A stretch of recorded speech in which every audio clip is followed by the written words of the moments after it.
ہم دونوں ایک دفعہ پھر تیزی سے چل رہے تھے۔ عرش کی حدود سے نکلتے ہی ایک انتہائی گرم اور حبس زدہ ماحول سے واسطہ پڑا۔ لگتا تھا کہ سورج 9 کروڑ میل سے 1.25 میل کے فاصلے پر آ کر دہکنے لگا ہے۔ ہوا بالکل بند تھی، لوگ پسینے میں ڈوبے ہوئے تھے، پانی کا نام و نشان نہ تھا۔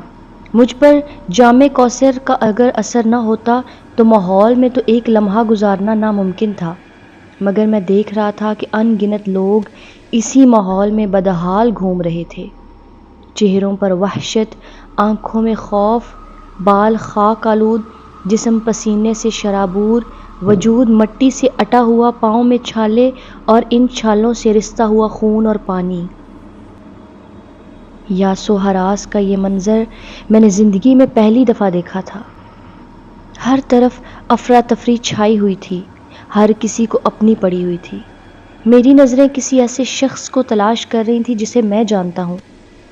پہلی شخصیت جو مجھے نظر آئی وہ میرے اپنے استاد فرحان احمد کی تھی۔ انہوں نے مجھے دور سے دیکھ لیا اور تیزی کے ساتھ میری نگاہوں سے اوجھل ہونے کی کوشش کرنے لگے۔ میں نے صالح سے کہا، انہیں روکو، یہ میرے استاد ہیں، میں ان سے بات کرنا چاہتا ہوں۔ مگر اس نے مجھے ان کی طرف بڑھنے سے روک دیا اور تعسف آمیز لہجے میں بولا، دیکھو عبداللہ، اپنے استاد کی رسوائی میں اور اضافہ مت کرو۔ اس وقت یہاں کوئی شخص اگر خوار و خراب ہو رہا ہے تو سمجھ لو اس کے ساتھ عدل ہو چکا۔ وہ خدائی کسوٹی پر کھوٹا سکہ نکلا، اسی لیے اس حال میں ہے۔ میں نے تڑپ کر کہا، مگر ہم نے تو خدا پرستی اور آخرت کی سوچ اور اخلاق کی ساری باتیں انہی سے سیکھی تھی۔ سیکھی ہوں گی، صالح بے پرواہی سے جواب دیتے ہوئے بولا، مگر ان کا علم ان کی شخصیت نہ بن سکا۔ دیکھو، خدا کے حضور کسی شخص کا فیصلہ اس کے علم کی بنیاد پر نہیں ہوتا، اس کے عمل، سیرت اور شخصیت کی بنیادی حیثیت ہوتی ہے۔ علم صرف اس لیے ہوتا ہے کہ شخصیت درست بنیادوں پر تعمیر ہو سکے۔ جب تعمیر ہی غلط ہو تو یہ علم نہیں، سانپ ہے۔ علم ظاہر تک رہے تو سانپ ہے اور دل میں اتر جائے تو دوست بن جاتا ہے۔ یہی تمہارے استاد کے ساتھ ہوا۔ وہ ایک اچھے مصنف تھے، باتیں بھی اچھی کرتے تھے، مگر ان کی سیرت و کردار ان کی باتوں کے مطابق نہ تھا۔ در حقیقت تمہارے استاد سانپ پال رہے تھے، آج علم کے ان سانپوں نے انہیں ڈس لیا۔ آج یہاں جب تم لوگوں کو دیکھو گے تو انہیں ان کے ظاہر اور ان کی باتوں کے مطابق نہیں پاؤ گے، بلکہ ان کی شخصیت ٹھیک ویسے ہی نظر آئے گی جیسا کہ وہ اندر سے تھے۔ یاد رکھو، خدا لوگوں کو ان کے ظاہر اور ان کی باتوں پر نہیں پرکھتا، وہ عمل اور شخصیت کو دیکھتا ہے۔ خاص کر اہل علم کا احتساب آج کے دن بہت سخت ہوگا۔ جو باتیں دوسرے لوگوں کے لیے عذر بن جائیں گی، عالم کے لیے نہیں بن سکیں گی۔ مگر انہوں نے بڑی قربانیاں دی تھیں، میں نے ہار نہ مانتے ہوئے کہا۔ ہاں، مگر ان کا بدلہ انہیں دنیا میں ہی مل گیا تھا، صالح نے جواب دیتے ہوئے کہا۔ علم کی غلطیاں معاف ہو سکتی ہیں، مگر شخصیت اور عمل کی کمزوری آج کے دن اسی حال میں پہنچائے گی جس میں تمہارے استاد مبتلا ہوئے ہیں۔ خیر، ابھی تو یہ دن شروع ہوا ہے، دیکھو آخر تک کیا ہوتا ہے۔ میں صدمے کی حالت میں دیر تک گمسم کھڑا رہا۔ میں ایک یتیم شخص تھا جس کا کوئی رشتہ ناتا نہ تھا۔ میرے لیے جو کچھ تھے وہ میرے استاد تھے۔ انہوں نے میری سرپرستی کی، مجھے علم سکھایا، میری شادی کروائی اور زندگی میں ایک مقصد دیا۔ جو شخص میرے لیے باپ سے زیادہ مقدم تھا، اسے اس حال میں دیکھ کر مجھے شوق لگا۔ میں اس کیفیت میں اپنے ماحول سے قطعاً لا تعلق ہو گیا۔ میرے سامنے ان گنت لوگ بھاگتے، دوڑتے، گرتے پڑتے چلے جا رہے تھے۔ فضا میں شعلوں کے دہکنے کی آواز کے ساتھ لوگوں کے چیخنے، چلانے، رونے پیٹنے اور آہوزاری کرنے کی آوازیں گونج رہی تھیں۔ لوگ ایک دوسرے کو برا بھلا کہہ رہے تھے، گالیاں دے رہے تھے، لڑ جھگڑ رہے تھے، الزام تراشی کر رہے تھے اور آپس میں گتھم گتھا تھے۔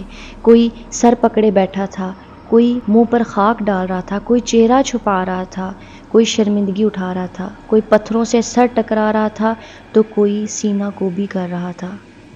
کوئی خود کو کوس رہا تھا، کوئی اپنے ماں باپ، بیوی بچوں، دوستوں اور لیڈروں کو اپنی اس تباہی کا ذمہ دار ٹھہرا کر ان پر برس رہا تھا۔ ان سب کا مسئلہ ایک ہی تھا، قیامت کا دن آ گیا اور ان کے پاس اس دن کی کوئی تیاری نہیں تھی۔ اب یہ کسی دوسرے کو الزام دیں یا خود کو برا بھلا کہیں، ماتم کریں یا صبر کا دامن تھامیں، اب کچھ نہیں بدل سکتا۔ اب تو صرف انتظار تھا کائنات کے مالک کے ظہور کا، جس کے بعد حساب کتاب شروع ہونا تھا اور پورے عدل کے ساتھ ہر شخص کی قسمت کا فیصلہ کر دیا جانا تھا۔ مگر میں اس سب سے بے خبر نہ جانے کتنی دیر تک اسی طرح گمسم کھڑا رہا۔ یکایک میرے بالکل قریب ایک آدمی چلایا، ہائے، اس سے تو موت اچھی تھی، اس سے تو قبر کا گڑھا اچھا تھا۔ یہ چیخ نما آواز مجھے واپس اپنے ماحول میں لے آئی۔ لمحہ بھر میرے ذہن میں ابتدا سے انتہا تک سب کچھ تازہ ہو گیا۔ میں نے گردن گھما کر صالح کی طرف دیکھا۔ اس کا چہرہ ہر قسم کے تاثر سے عاری تھا اور وہ مستقل مجھے دیکھے جا رہا تھا۔ میری توجہ اپنی طرف مبذول پا کر وہ بولا، عبداللہ، تم میدان حشر کے احوال جاننے کے شوق میں اپنی جگہ چھوڑ کر یہاں آئے ہو تو ایسے بہت سے مناظر ابھی تمہیں اور دیکھنے ہوں گے۔ میں تمہیں مزید صدمات سے بچانے کے لیے ابھی سے یہ بات بتا رہا ہوں کہ تمہاری بیوی، 3 بیٹیوں اور 2 بیٹوں میں سے تمہاری ایک بیٹی لیلا اور ایک بیٹا جمشید اسی میدان میں خوار اور پریشان ہو رہے ہیں۔ صالح کی یہ بات سن کر میرے پاؤں تلے سے زمین نکل گئی، مجھے چکر سا آیا اور میں سر پکڑ کر بیٹھ گیا۔ صالح میرے ساتھ ہی زمین پر خاموش بیٹھ گیا۔ میری آنکھوں سے مسلسل آنسو بہہ رہے تھے، مگر یہاں کسی کو کسی کی کوئی پرواہ نہ تھی۔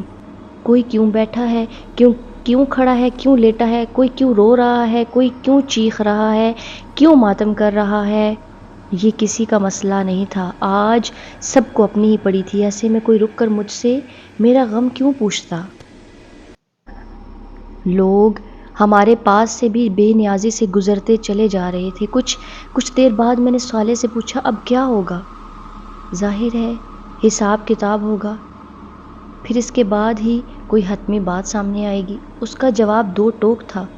پھر وہ اپنی بات کی مزید وضاحت کرتے ہوئے بولا، پچھلی دنیا میں جن لوگوں نے آج کے دن کی حاضری کو اپنا مسئلہ بنا لیا تھا اور وہ اسی کے لیے جیے، چاہے وہ ایمان و اخلاق کے تقاضے پورے کرنے والے صالحین ہوں یا خدا کے دین کے لیے نصرت کو اپنا مسئلہ بنانے والے اہل ایمان، سب کے سب اسی طرف اٹھائے جائیں گے کہ ان کی نجات کا فیصلہ ہو چکا ہوگا۔ ان لوگوں نے زندگی میں صرف نیکیاں کمائی تھیں، خالق و مخلوق کے حقوق پورے کیے تھے، چنانچہ ان کی موت ہی ان کا پروانہ نجات بن کر سامنے آئی تھی اور حشر کے دن انہیں شروع ہی سے عافیت نصیب ہو گئی تھی۔ مگر گناہ تو سب کرتے ہیں، تو کیا ان لوگوں نے گناہ نہیں کیے تھے؟ میں نے پوچھا۔ ہاں، گناہ انہوں نے بھی کیے تھے، مگر ان کے چھوٹے موٹے گناہ ان کی نیکیوں نے ختم کر دیے، اور اگر کبھی کسی بڑے گناہ سے دامن آلودہ ہوتا تو انہوں نے فوراً توبہ کے آنسوؤں سے ان داغوں کو دھو دیا تھا۔ ایسے تمام صاف ستھرے پاکیزہ لوگ اس وقت عرش کے سائے کے نیچے موجود ہیں۔ ان لوگوں کا رسمی حساب کتاب ہوگا، جس کے بعد ان کی کامیابی کا اعلان کر دیا جائے گا۔ اس کے برعکس جن لوگوں کے نامہ اعمال میں کوئی ایسا بڑا جرم ہوا جو ایمان ہی کو غیر مؤثر کر دے، جیسے کفر، شرک، منافقت، قتل، زنا بالجبر، ارتداد اور یتیموں کا مال کھانا، اللہ کی حدود کو پامال کرنا اور اسی نوعیت کے دیگر جرائم وغیرہ، تو میزان عدل میں ایسے لوگوں کے گناہوں کا پلڑا بھاری ہوگا اور انہیں جہنم کی سزا سنا دی جائے گی۔ صالح نے قانون کی تفصیلی وضاحت کی۔ لیکن انسان تو ان 2 انتہاؤں کے درمیان بھی ہوتے ہیں، ان کا کیا ہوگا؟ میں نے سوال کیا تو صالح نے جواب دیا، ہاں، ان 2 انتہاؤں کے درمیان وہ لوگ جن کے پاس ایمان اور کچھ نہ کچھ عمل صالح کا سرمایہ بھی ہے، مگر وہ دنیا میں گناہ بھی کرتے رہے اور توبہ بھی نہیں کی۔ ایسے لوگوں کو اپنے گناہوں کی پاداش میں حشر کے دن کی سختی جھیلنی ہوگی، اس کے بعد نجات کا کوئی امکان پیدا ہوگا۔ آج جو لوگ میدان حشر میں پھنسے ہوئے ہیں وہ یا تو مجرمین ہیں جنہیں آخر کار جہنم میں پھینکا جائے گا، یا پھر وہ اہل ایمان جن کا دامن گناہوں سے داغدار ہے۔ سو جس کے گناہ جتنے زیادہ اور جتنے بڑے ہوں گے آج کے دن اسے اتنا ہی خوار و خراب ہونا پڑے گا۔ کم گناہ والوں کو حساب کتاب کے آغاز پر ہی نجات مل جائے گی۔ مگر جیسا کہ میں نے بتایا کہ دنیا کی زندگی کے سینکڑوں برس تو گزر چکے ہیں، ان لوگوں کی ابتدا میں نجات بھی ملی تو یہ حشر کی سختی دنیا کی 50 سالہ زندگی کے گناہوں کا نشہ ہرن کھلنے کے لیے بہت ہے، جبکہ جن کے گناہ زیادہ ہیں ان کو تو نہ جانے ابھی تک کتنے ہزار یا لاکھ سال تک اس سخت ترین ماحول کی شدت اور سختی اور ہول جھیلنا ہوگا۔ صالح کی بات سن کر میں نے دل میں سوچا کہ دنیا میں گناہ کتنے معمولی لگا کرتے تھے، مگر آج یہ کس طرح مصیبت میں ڈھل گئے ہیں۔ کاش لوگ اپنے گناہوں کو چھوٹا نہ سمجھتے اور مستقل توبہ کو اپنا معمول بنا لیتے۔ وہ غیبت، چغل خوری، اسراف، نمود و نمائش، الزام و بہتان وغیرہ کو معمولی نہ سمجھتے اور اللہ اور بندوں کے حقوق کی پامالی کو چھوٹا نہ خیال کرتے، اللہ تعالیٰ کی نافرمانی سے بچتے اور رسول کریم کی پیروی کرتے، تو آج یہ دن نہ دیکھنا پڑتا جہاں ایک گناہ کی تھوڑی سی لذت سینکڑوں برس کی خواری میں بدل چکی ہے۔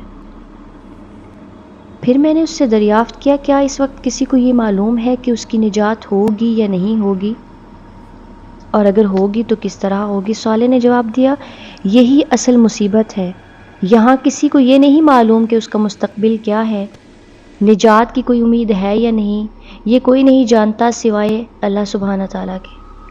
اسی لیے رسول اللہ اور دیگر انبیاء مسلسل یہ دعا کر رہے تھے کہ حساب کتاب شروع ہو جائے، اس کے نتیجے میں اہل ایمان کو یہ فائدہ ہوگا کہ وہ مجرمین سے الگ ہو کر حساب کتاب کے بعد نجات پا جائیں گے۔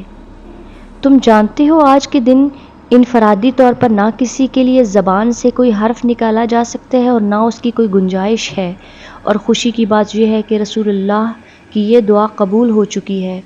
یہ بات خلیفہ رسول ابو بکر صدیق نے تمہیں خود بتائی تھی، مگر ابھی تک حساب کتاب تو شروع نہیں ہوا۔ میں نے حیرت سے پوچھا۔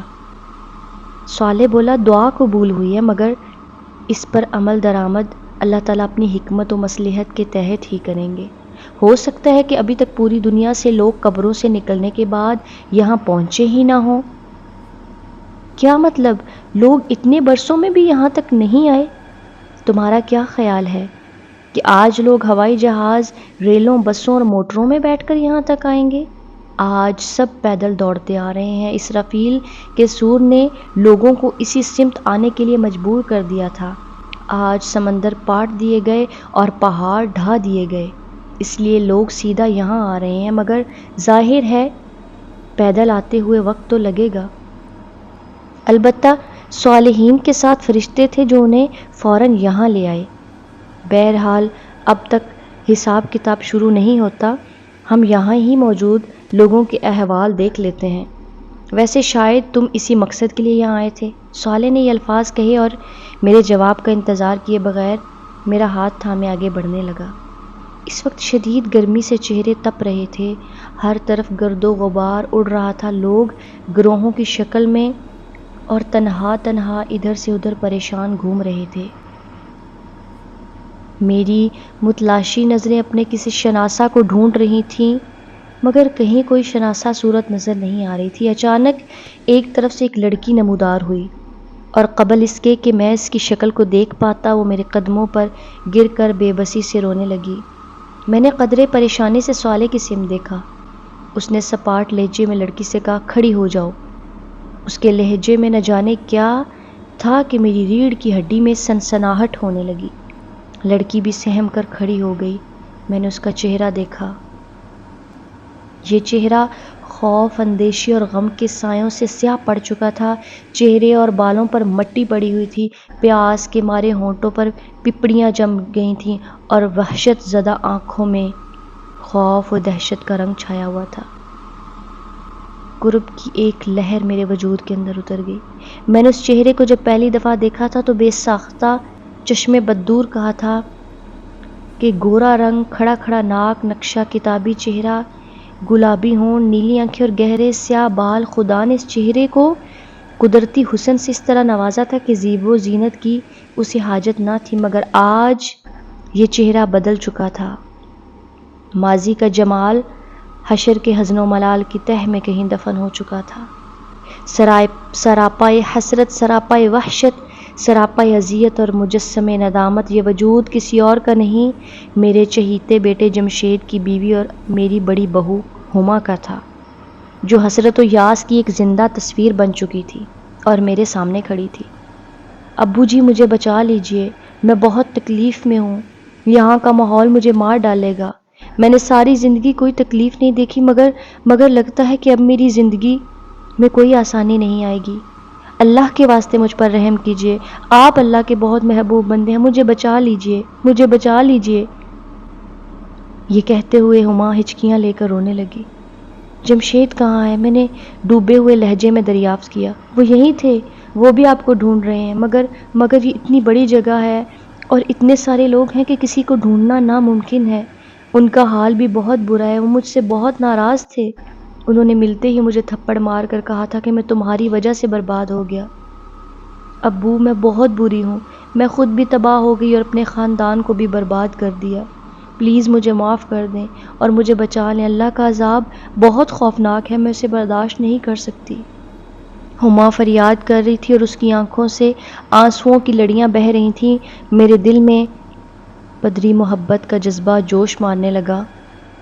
وہ بہرحال میری بہو تھی، مگر اس سے پہلے کہ میں کچھ کہتا صالح اس سپاٹ لہجے میں بولا، یہ بات تمہیں دنیا میں سوچنی چاہیے تھی ہما بی بی، آج تمہاری عقل ٹھکانے آ گئی ہے، مگر یاد ہے دنیا میں تم کیا کہتی تھی؟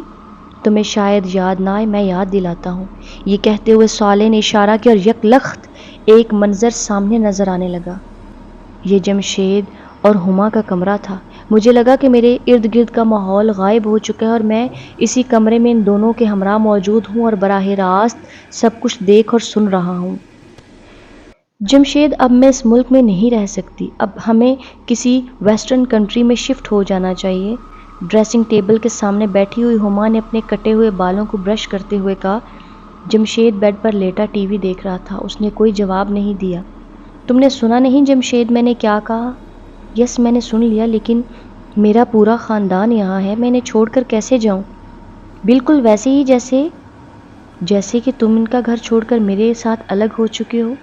یہاں کی بات اور ہے، میں ہفتے میں ایک دفعہ جا کر ان سے مل تو لیتا ہوں، دوسرا یہ کہ فارن ٹرپ تو ہم ہر سال ہی کر لیتے ہیں، پھر ہمیں باہر شفٹ ہونے کی کیا ضرورت؟ نہیں، اب بچے بڑے ہو رہے ہیں، میں چاہتی ہوں کہ ان کی پرورش باہر ہی ہو، لیکن میں یہ چاہتا ہوں کہ میرے بچے میرے ماں باپ کی صحبت کا فائدہ اٹھائیں۔ میں تو اپنے ماں باپ کی نیکی کا کوئی حصہ نہیں پا سکا، لیکن کم از کم میری اولاد تو نیک ہو۔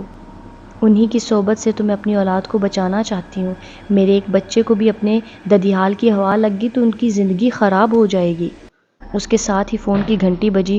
جمشید نے فون اٹھایا اور دوسری طرف سے کچھ کہا گیا۔ جمشید نے کہا اچھا اور ریسیور رکھ دیا، اور ہما سے کہنے لگا تمہارے پاپا نیچے ہمیں بلا رہے ہیں۔ پھر ہما کی بات کا جواب دیتے ہوئے بولا، تم آخر میرے ماں باپ کے بارے میں اتنی نیگیٹو کیوں ہو؟ انہوں نے میری خوشی کی خاطر تمہیں بہو کے طور پر قبول کیا، حالانکہ تمہارے انداز و اطوار انہیں بالکل پسند نہ تھے۔ تم مجھے لے کر الگ ہوگی تب بھی انہوں نے برا نہیں مانا۔ بس رہنے دو، ہما تنک کر بولی، انہیں میرے انداز و اطوار ناپسند تھے، مگر تم میرے عشق میں دیوانے ہو رہے تھے، اس لیے انہوں نے مجبوراً تمہیں مجھ سے شادی کرنے کی اجازت دے دی۔ تم ان سے الگ ہو کر یہاں زیادہ اچھی زندگی گزار رہے ہو، پاپا کے بزنس میں شریک ہو، کروڑوں میں کھیلتے ہو۔ جمشید، مجھ سے شادی کر کے تم سراسر فائدے میں ہو، تم نے کوئی نقصان نہیں اٹھایا۔ پتہ نہیں کیوں تمہاری باتیں سن کر کبھی کبھی ابو کی یاد آ جاتی ہے کہ نفع نقصان کا فیصلہ آخرت کے دن ہوگا۔ یا یہ فضول مذہبی باتیں ختم کرو، مجھے ان سے چڑ آتی ہے۔ کوئی قیامت وغیرہ نہیں آنی، لاکھوں برس سے دنیا کا سسٹم ایسے ہی چل رہا ہے، اور یہ کچھ بھی نہیں ہے۔ ویسے فار یور کائنڈ انفارمیشن، میرے پاپا نے اپنے پیر صاحب سے یہ گارنٹی لے رکھی ہے کہ قیامت میں وہ انہیں بخشوا دیں گے، ان کو بہت پیسہ دیتے ہیں میرے پاپا۔ ہاں، ہم جس طرح ناجائز منافع خوری، قانون کی خلاف ورزی اور دیگر حرام ذرائع سے پیسہ کماتے ہیں، اس کو کہیں تو پاک کرنا ہوگا نا۔ مجھے سب معلوم ہے، تمہارے پاپا اور چودھری مختار صاحب کئی بزنس میں پارٹنرز ہیں اور 2 نمبر کے ہتھ کنڈوں سے پیسہ کماتے ہیں۔ اچھا، اتنا ہی حلال حرام کا خیال ہے تو چھوڑ دو یہ میرے پاپا کا بزنس تو چھوڑ دو، مگر تمہیں کیسے چھوڑوں؟ مجھے معلوم ہے کہ اس کے بعد جاب کرنے سے نہ تمہارے خرچے پورے ہوں گے اور نہ میں تمہارا لیونگ اسٹینڈرڈ مینٹین کر سکوں گا۔ مجھے تمہارے عشق نے کہیں کا نہیں چھوڑا، ورنہ میں جس خاندان سے ہوں وہاں حلال اور حرام ہی سب کچھ ہے۔ اسی لیے اتنی مڈل کلاس زندگی گزار رہے ہیں وہ لوگ۔ اچھا ہوا تم میرے ساتھ آگے، ورنہ اپنے بھائیوں کی طرح موٹر سائیکل پر گھومتے یا 800 سی سی کی گاڑی چلاتے اور کسی فلیٹ میں سڑی ہوئی زندگی گزار کر مر جاتے۔ زندگی اچھی گزاریں یا بری، مرنا تو ہمیں ہے۔ پتہ نہیں آخرت میں ہمارے ساتھ کیا ہوگا۔ بے فکر رہو، کچھ نہیں ہوگا، وہاں بھی ہم ٹھاٹھ سے رہیں گے۔ میرے پاپا کے پیر صاحب کے سامنے تو تمہارے اللہ میاں کچھ بھی نہیں بول سکتے۔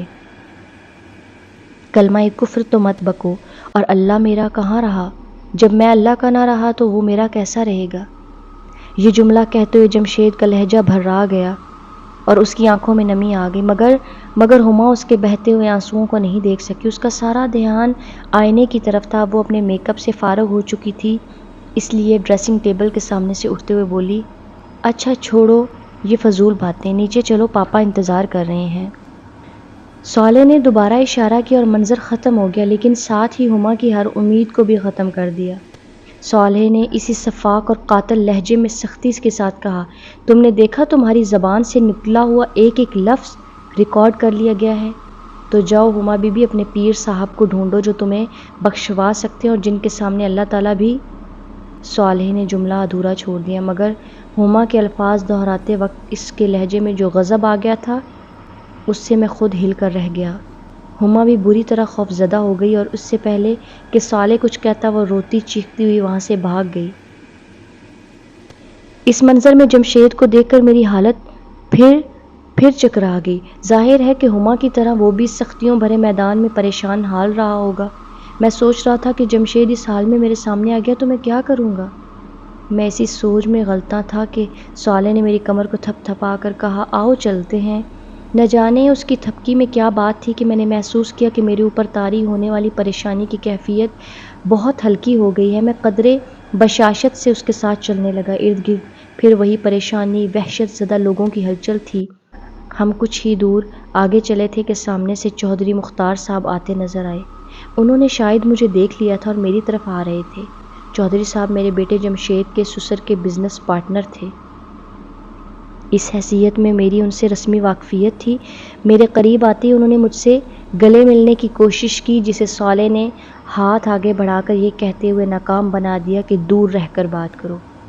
اس کا لہجہ اتنا سخت تھا کہ مجھے بھی اس سے اجنبیت محسوس ہونے لگی۔ اپنی اس رسوائی کے باوجود چودھری صاحب کے جوش میں کمی نہ آئی۔ وہ کہنے لگے، مجھے یقین تھا عبداللہ صاحب آپ مجھے ڈھونڈتے ہوئے ضرور آئیں گے۔ آپ کو یاد ہے عبداللہ صاحب، میں نے ایک مسجد تعمیر کرائی تھی جس میں بھی آپ نماز پڑھا کرتے تھے اور اس کے علاوہ بھی غریبوں مسکینوں کی مدد کیا کرتا تھا۔ مجھے یاد ہے چودھری صاحب، میں نے دھیرے سے انہیں جواب دیا۔ بس تو اب آپ میری سفارش کر دیجئے، میں بہت دیر سے پریشان گھوم رہا ہوں، یہاں تو جس کو دیکھو اپنی ہی پڑی ہے، نہ کوئی کچھ بتاتا ہے نہ سیدھے منہ بات کرتا ہے۔ یہ آخری بات کہتے ہوئے انہوں نے بے اختیار صالح کی طرف دیکھا۔ میں نے بھی گردن گھما کر صالح کی طرف دیکھا۔ اس نے لمحے بھر کے لیے مجھے دیکھا اور پھر چودھری صاحب کے چہرے پر نظریں گاڑتے ہوئے بولا، آپ نے مسجد ضرور بنوائی تھی، مگر اللہ کے لیے نہیں بلکہ اپنی نیک نامی کے لیے۔ جب پیسے اللہ کو دیے جاتے ہیں تو گردن جھکی ہوتی ہے، ہاتھ بندھے ہوتے ہیں، لہجہ پست ہوتا ہے اور دل میں عاجزی اور خوف ہوتا ہے، مگر آپ کے معاملے میں ایسا نہیں تھا۔ آپ اپنا نام چاہتے تھے، سو دنیا میں نام ہو گیا، اب تو آپ کو حساب دینا ہوگا کہ یہ پیسہ کیسے کمایا تھا۔ اور ہاں، اچھے کاموں پر تو آپ کبھی کبھار ہی پیسے خرچ کیا کرتے تھے۔ یہ کیوں نہیں بتاتے کہ ملک کی مشہور اداکارہ کا قرب خریدنے کے لیے آپ نے کروڑوں روپے خرچ کر دیے تھے؟ آپ کے کھاتے میں زنا کا گناہ ہے، ایک دفعہ کا نہیں بلکہ بار بار کا گناہ، الگ الگ عورتوں کے ساتھ زنا کا گناہ۔ ملک کی مشہور اداکاراؤں اور فیشن ماڈلز کے ساتھ آپ کے تعلقات تھے۔ خرچ کو تو چھوڑیے، آپ کی تو آمدنی میں بھی رزق حرام کی وافر ملاوٹ تھی۔ آپ ملاوٹ کرتے تھے، ذخیرہ اندوزی کرتے تھے، لوگوں کو حد سے زیادہ منافع لے کر چیزیں فروخت کرتے تھے۔ بجلی چوری، دھوکہ دہی، ملازمین کے حقوق میں ڈنڈی مارنا، یہ آپ کے کاروبار کے بنیادی اصول تھے۔ اپنی ترقی کی انتہا پر پہنچ کر آپ نے ایک میڈیا گروپ بنا لیا تھا جس کے ایک ٹی وی چینل پر آپ نے لوگوں کو خوش کرنے والے مذہبی پروگرام دکھائے اور دوسرے پر آرٹ اور انٹرٹینمنٹ کے نام پر معاشرے میں حیا باختہ رویے عام کرتے تھے۔ آپ جانتے تھے کہ دنیا میں کامیابی کا راز لوگوں کو خوش کرنا ہے۔ کاش آپ یہ جان لیتے کہ دنیا و آخرت میں کامیابی کا راز لوگوں کو نہیں، خدا کو خوش کرنا ہے۔ صالح بے تکان بول رہا تھا اور الفاظ اس کی زبان سے تیر بن کر نکل رہے تھے۔ ان کا سامنا کرنا چودھری صاحب کے لیے ممکن نہ تھا مگر ان کے لیے کوئی جائے فرار نہ تھی۔ وہ گردن جھکائے سنتے رہے۔ صالح کے لب و لہجے کی سختی نے چودھری صاحب کے چہرے پر تاریکی پھیلا دی تھی مگر اس نے اسی پر بس نہیں کیا اور کہنے لگا، ذرا پیچھے دیکھیے چودھری صاحب، اب آپ کے پیچھے آپ کی محبوبہ بھی کھڑی ہے۔ چودھری صاحب گھبرا کر پیچھے پلٹے۔ میں نے بھی نظر اٹھا کر چودھری صاحب کے پیچھے دیکھا۔ سامنے ایک انتہائی مکروہ شکل و صورت کی بوڑھی عورت کھڑی تھی جس کے جسم سے بدبو کے بھبکے اٹھ رہے تھے۔ صالح نے میری پشت پر ہاتھ رکھا جس کے بعد مجھے یہ ناقابل برداشت بدبو آنا بند ہوگی، لیکن چودھری صاحب کے لیے یہ بدبو ابھی تک باقی تھی۔ وہ بدشکل بڑھیا چودھری چودھری کہتے ہوئے آگے بڑھی۔ اس بڑھیا کے قرب سے خوفزدہ ہو کر چودھری صاحب پیچھے ہٹنے لگے اور بے اختیار بھاگنے لگے اور وہ عورت یا بلا جو کچھ بھی تھی ان کے پیچھے ہاتھ پھیلا کر دوڑنے لگی۔ یہ عورت کون تھی؟ ان کے دور جانے کے بعد میں نے صالح سے پوچھا۔ یہ چودھری صاحب کی وہ داشتہ اور تمہارے زمانے کی مشہور اداکارہ، رقاصہ اور ماڈل چمپا تھی۔ صالح نے بدشکل عورت کا تعارف کروایا تو میں نے حیرت سے کہا، چمپا؟ مگر وہ تو بہت خوبصورت تھی اور لوگ اس کے حسن کی مثالیں دیا کرتے تھے۔ ہاں، مثالیں دینے کے علاوہ اسے اپنا آئیڈیل بھی بناتے تھے۔ اب دیکھ لو لوگوں کو اس کے آئیڈیل کی شکل کیسی ہو چکی ہے۔ یہ عورت اپنے بھڑکیلے اور نیم اوریاں رقصوں سے معاشرے میں فحاشی پھیلاتی تھی۔ اب خدا کا فیصلہ یہ ہے کہ یہ جن دلوں پر راج کرتی تھی جہنم میں انہی لوگوں پر اسے عذاب بنا کر مسلط کر دیا جائے گا۔ صالح نے ہنستے ہوئے جواب دیا۔ میں دل میں سوچنے لگا کہ میرے زمانے میں فحاشی شدید انسانی تاریخ میں سب سے زیادہ بڑھ چکی تھی۔ ٹیلی ویژن نے گھر گھر اس طرح کی اداکاراؤں کے جلوے بکھیر دیے تھے۔ اس دور کے تمام معاشروں نے فحاشی اور عریانی پھیلانے والی ایسی خواتین کو عزت کے بلند ترین مقام پر بٹھا دیا تھا۔ فلمی اداروں اور ٹی وی چینلز کے مالکان کے نزدیک وہ عورتیں مال کمانے کا سب سے سستا اور آسان ذریعہ تھی جن کے فحش رقصوں، دلربا اداؤں اور کم لباسی کو بیچ کر یہ لوگ اپنی دولت میں اضافہ کیا کرتے تھے۔ نوجوان ان کے دیوانے تھے اور اپنی ہونے والی بیویوں میں ان کی صورتیں اور نخرے تلاش کرتے تھے۔ لڑکیاں انہی کے انداز و لباس کی نقل کر کے خود کو سنوارا کرتی تھیں۔ انہی کی وجہ سے شریف مگر عام شکل و صورت والی کتنی ہی لڑکیاں معاشرے میں بے وقت ہو گئی تھیں۔ ان میں سے کتنی تھیں جو اپنے آنگن میں بہاروں کی راہ تکتے تکتے سفید بالوں کی خزاں رت تک جا پہنچیں اور کتنی تھیں کہ جو معاشرے کی ناقدری کے داغ کو اپنی شرافت کی چادر میں چھپائے دنیا سے رخصت ہو گئیں۔ میرے چہرے پر دکھ کے آثار واضح تھے۔ یہ آثار صالح نے پڑھ لیے تھے مگر وہ میرا ہاتھ تھامے خاموشی سے ایک طرف بڑھنے لگا، پھر کچھ دیر بعد ایک جگہ ٹھہرا اور بولا، خدا نے تمہارے دکھوں کو دور کرنے کا ایک انتظام کیا ہے مگر بہتر ہوگا اسے دیکھنے سے قبل گزری ہوئی یہ دنیا کا یہ منظر بھی دیکھ لو۔ اس کی زبان سے یہ الفاظ نکلے ہی تھے کہ میرے سامنے ایک منظر فلم اسکرین کی طرح چلنے لگا۔ مجھے لگا میں اس منظر کا ایک حصہ ہوں اور بیان ہوئے بغیر بھی ہر حقیقت سمجھ رہا ہوں۔ صبح کی روشنی کھڑکی پر پڑے پردوں کو خاطر میں نہ لاتے ہوئے کمروں کے اندر داخل ہونے لگی۔ کالج جانے کا وقت ہو رہا تھا مگر شائستہ کی ہمت نہیں ہو رہی تھی کہ اس سردی کے موسم میں بستر سے نکلے اور کالج جانے کی تیاری کرے۔ وہ عام طور پر فجر کی نماز پڑھ کر کچھ دیر مطالعہ کرتی تھی اور پھر کالج کی تیاری، مگر آج وہ نماز پڑھ کر دوبارہ بستر میں لیٹ گئی۔ کل رات ہی اس کی طبیعت ناساز تھی۔ نہیں، مجھے کالج جانا ہوگا ورنہ اسٹوڈنٹس کا بہت نقصان ہوگا اور پھر امی ابو کے لیے ناشتہ بھی تو بنانا ہے، اس نے دل میں سوچا اور ہمت کر کے بستر سے اٹھ گئی۔ دھیرے دھیرے چلتے ہوئے وہ برابر والے کمرے میں گئی جو اس کے والدین کا تھا۔ اس نے آہستہ سے دروازہ کھول کر دیکھا، وہ دونوں گہری نیند سو رہے تھے۔ اس کے چہرے پر ایک اطمینان بخش مسکراہٹ آ گئی۔ شائستہ نے اپنی ساری زندگی اپنے گھرانے کے نام کر دی تھی۔ اس کے والد اس کے بچپن ہی میں معذور ہو گئے تھے۔ وہ 3 بہنوں میں سب سے بڑی تھی۔ والدہ نے سلائی کر کے بمشکل تمام انہیں پڑھایا۔ تعلیم مکمل کر کے اس نے پہلے اسکول اور پھر ایک پرائیویٹ کالج میں پڑھانا شروع کر دیا۔ وہ اس کے خواب دیکھنے کے دن تھے۔ وہ بہت خوبصورت تو نہیں تھی، لیکن نوجوانی خود ایک حسن ہوتی ہے، مگر اس کی زندگی میں نوجوانی کا مفہوم بس ایک ذمہ داری تھا جس میں خوابوں اور خواہشوں کی کوئی گنجائش نہ تھی۔ گھر کا خرچہ، والد کا خرچہ، علاج، مکان کا کرایہ، چھوٹی بہنوں کی تعلیم۔ دونوں چھوٹی بہنیں خوش شکل تھیں، بڑی ہوئیں تو آنے والے ہر رشتے کا رخ انہی کی طرف تھا۔ شائستہ راہ کی دیوار نہیں بنی اور خوشی خوشی بہنوں کو ان کے گھر آباد کر دیا۔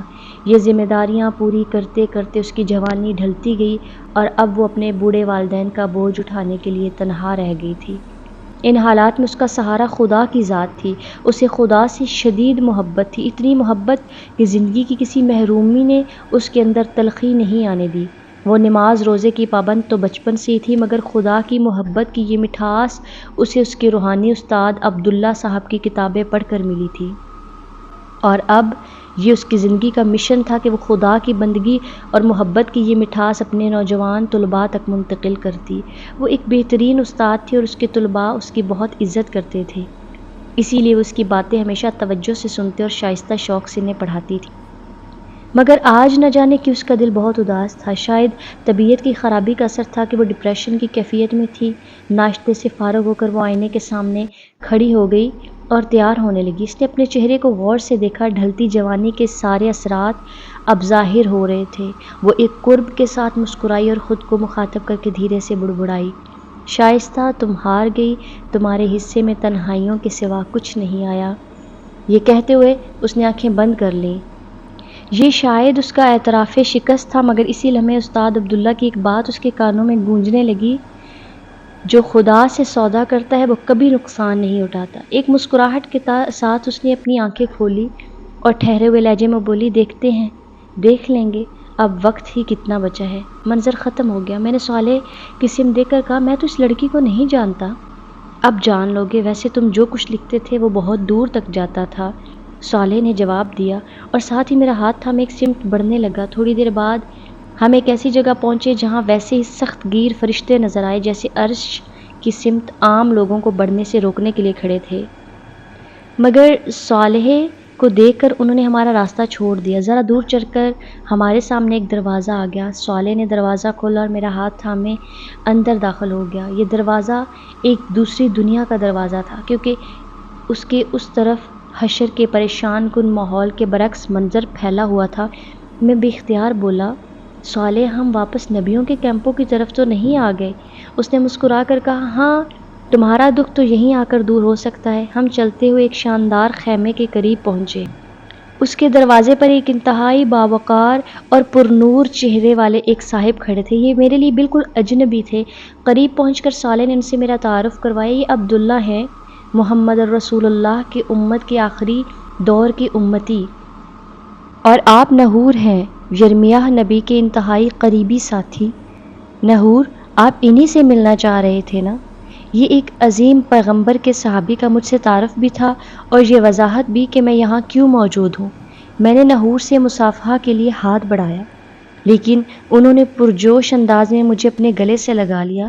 میں نے اسی حال میں ان سے کہا، یرمیاہ نبی سے ملاقات کا شرف تو مجھے ابھی تک حاصل نہیں ہوا، لیکن آپ سے ملنا بھی کسی اعزاز سے کم نہیں۔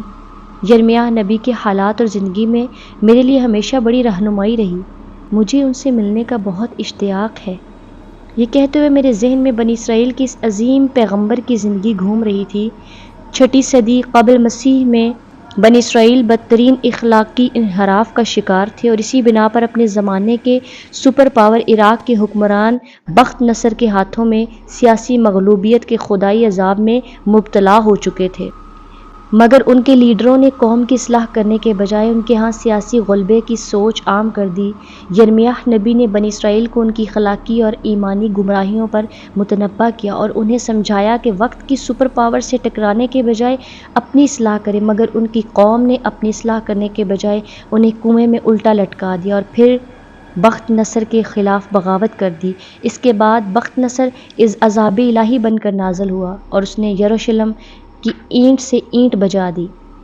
6 لاکھ یہودی قتل ہوئے اور 6 لاکھ کو وہ غلام بنا کر اپنے ساتھ لے گئے۔ میں اسی سوچ میں تھا کہ نحور نے میری بات کا جواب دیتے ہوئے کہا انشاءاللہ ان سے بھی جلد ملاقات ہو جائے گی، مگر سر دست تو میں آپ کو کسی اور سے ملوانا چاہتا ہوں۔ یہ کہتے ہوئے انہوں نے برابر کے خیمے کی طرف رک کر کے کسی کو آواز دی، ذرا باہر آنا، دیکھو تو تم سے کون ملنے آیا ہے۔ نحور کی آواز کے ساتھ ہی ایک لڑکی خیمے سے نکل کر ان کے پاس آ کھڑی ہوئی۔ یہ لڑکی اپنے حلیے سے کوئی شہزادی اور شکل و صورت میں پرستان کی کوئی پری لگ رہی تھی۔ اس لڑکی نے گردن جھکا کر مجھے سلام کیا اور مجھے مخاطب کر کے کہا، آپ مجھے نہیں جانتے مگر میرے لیے آپ میرے استاد ہیں اور اس رشتے سے میں آپ کی روحانی اولاد ہوں۔ میرا نام شائستہ ہے۔ گمراہی کے اندھیروں میں خدا کے سچے دین کی روشنی میں نے آپ کے ذریعے سے پائی تھی۔ خدا سے میرا تعارف آپ نے کرایا تھا اور خدا کے ساتھ انسان کا اصل تعلق کیا ہونا چاہیے یہ میں نے آپ ہی سے سیکھا تھا۔ آج دیکھیے خدا نے مجھ پر احسان کیا اور اب میں ایک عظیم نبی کے صحابی کی بیوی بننے جا رہی ہوں۔ تھوڑی دیر قبل صالح نے اس لڑکی کو مجھے دکھایا تھا مگر اب اس کی حالت میں جو انقلاب آ چکا تھا اسے دیکھ کر میں دنگ رہ گیا، لیکن اسے اس طرح دیکھ کر مجھے جتنی خوشی ہوئی اس کو میں الفاظ میں بیان نہیں کر سکتا۔ میں نے شائستہ سے کہا، میری طرف سے آپ دونوں دلی مبارکباد قبول کیجیے۔ امید ہے کہ آپ مجھے اپنی شادی میں بھی یاد رکھیں گے۔ کیوں نہیں؟ آپ کو تو بلانے کا مقصد ہی نحور کو یہ بتانا تھا کہ میرے میکے والے کوئی معمولی لوگ نہیں ہیں۔ اس نے ہنستے ہوئے جواب دیا، پھر تو آپ نے غلط شخص کا انتخاب کیا۔ میں نے فوراً جواب دیا، پھر اپنا رخ نحور کی طرف کرتے ہوئے کہا، لیکن شائستہ کی بات بالکل درست ہے، ان کے میکے کے لوگ معمولی نہیں اور ہو بھی کیسے سکتے ہیں۔ شائستہ امت محمدیہ میں سے ہے، نبی عربی کی نسبت کے بعد ان کا میکہ معمولی نہیں رہا۔ اس موقع پر صالح نے مداخلت کی اور کہا، آپ لوگوں کی مرتبہ و منصب کی اس پر بحث کا فیصلہ بعد میں ہوتا رہے گا۔ سردست مجھے عبداللہ کو واپس لے کر جانا ہے، اس لیے ہمیں اجازت دیجیے۔ نحور اور شائستہ سے اجازت لے کر ہم دونوں وہاں سے رخصت ہو گئے اور واپسی پر صالح مجھ سے بولا، ہو گیا نا تمہارے دکھ کا مداوع؟ میں نے خدا کی اپنے بندوں پر عنایات کا جو مشاہدہ ابھی کیا تھا اس نے میری قوت گویائی سلب کر لی تھی، اس لیے میں خاموش رہا۔ صالح نے اپنی بات جاری رکھی، یہ لڑکی اپنے صبر کی وجہ سے اس مقام تک پہنچی ہے۔ خدا نے اس لڑکی کو سخت حالات اور معمولی شکل و صورت کے ساتھ آزمایا تھا مگر اس نے محروم ہونے کے باوجود صبر، شکر اور سچی خدا پرستی کی راہ اختیار کی تھی، اور آج تم نے دیکھ لیا کہ جو پچھلی دنیا میں پانے سے محروم رہ گئے ان کا صبر انہیں آج کس بدلے کا مستحق بنا رہا ہے۔ میں چلتے چلتے رکا، اپنی نظریں اٹھا کر آسمان کو دیکھا، آسمان والے کو دیکھا اور پھر اپنی گردن جھکا لی۔